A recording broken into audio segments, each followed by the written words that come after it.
先秀一下这个奔驰的天窗，客户说能打开，关不上。我们上车进行实测测试，打开还行，也比较泛皱，特别慢。关的时候更慢，你看关不动了，你看，就这种情况，有时候它只能一下一下关，特别的皱。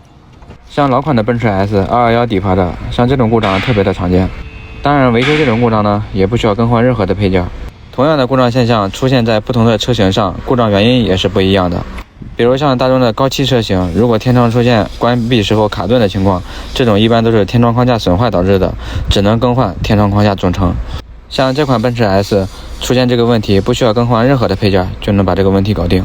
处理方法也非常简单，跟随我的镜头往下看。首先清洗天窗的运行轨道，然后再用润滑脂重新润滑。这个步骤呢，也许得重复好几遍，因为这么多年限的车型，内部会非常的脏，一遍并不能处理彻底。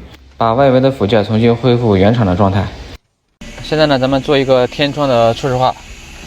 初始化过程中，天窗会自动的打开，还有自动的关闭。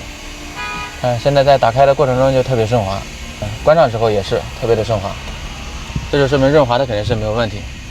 试一下，一键打开。一键关闭，速度特别快，说明它的润滑度是足够的。OK， 没毛病。